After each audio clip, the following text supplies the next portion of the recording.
Hi everyone, today I'm going to talk about the 7 mistakes that I made while using Glowforge.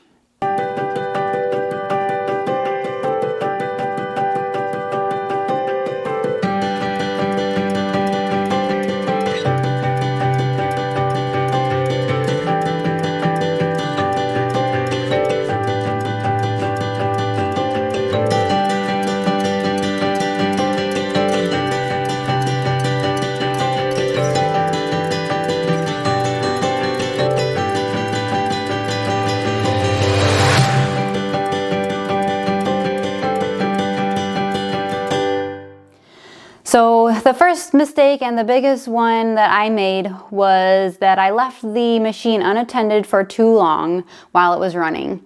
I typically check it every so often to make sure everything looks good, but for whatever reason, time got away from me, and 10 minutes later, I came back to the machine to check on it, and there was a pretty significant but contained fire in the machine. So I stopped it right away. I looked at it, and unfortunately, some things had to be replaced. I had to get replacement parts from Glowforge that I had to pay for that were pretty significant. But luckily, there wasn't any long-term damage to it, and it still works good today.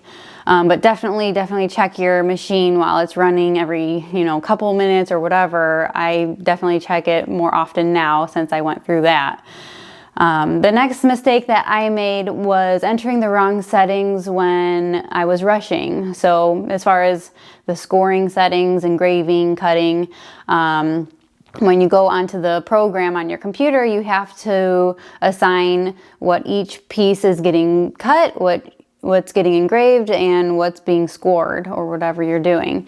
So if you have a lot of things on your project and it's a long list of different things, you have to go through each one and specify those 3 different things. So if you're rushing, you could easily put the wrong thing. You could put engrave instead of cut, or whatever it is. So I would recommend taking your time with it, double checking, or else you're just going to waste some time and you're going to have to redo your project.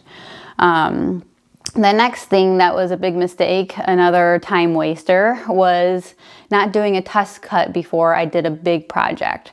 So recently I cut quite a few ornaments that I was cutting and engraving for my brother's wedding for his favors.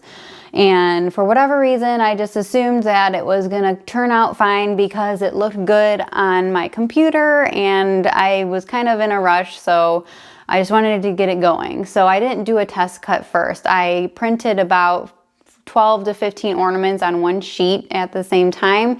So that took about 3 hours since there was a lot of engraving on that.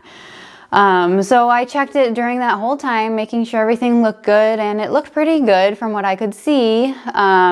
But when I actually took out the project and I took off the masking tape, there were certain areas where the engraving was not deep enough. So I just couldn't use it because you couldn't really see it very well. So I just wasted 3 hours of cutting and engraving when I could have easily just done a quick test cut to make sure it looked good first and avoided that. So definitely recommend doing a test cut before a big project, or any project for that matter. The next thing that I made a mistake about was not using pins for warped materials. So if you don't buy proof grade materials and you buy like wood elsewhere or whatever, sometimes it can come warped and not completely flat. So I use these pins that I just cut myself on 1/8 inch plywood. So I pin down my material into the crumb tray to make it as flat as possible so that the cut or the engraving will come through all the way, and it works pretty well. And I could put on the description box below where to find these. Also, the next mistake that I made was assuming that proof grade settings worked for any other materials. Like I said, I buy my materials elsewhere usually, so I don't use proof grade materials. So typically I have to enter my own settings for that to make sure everything cuts through all the way or engraves correctly. So if you assume that it will work for, the same settings will work for your materials that Proofgrade has under their settings, it's not necessarily the case. You might have to just spend a little bit of time with it. And I would recommend doing that before doing a whole project because it might not come out right. The next mistake that I made was forgetting to mask a project. So I use a lot of wood and I have to mask it so that it doesn't create a lot of burn marks on my project. So there was a time where I was rushing and I forgot to put masking tape down, and I did a really big project and everything came out burnt, and I was able to sand parts of it so that it would come off, but really it kind of just messed up my whole project. So I recommend taking your time with that as well, making sure you mask everything. Also, the final mistake that I made was not using a carbon filter for my compact air filter. You don't have to buy a compact air filter to vent your Glowforge, but you will have to vent it through a window if you don't.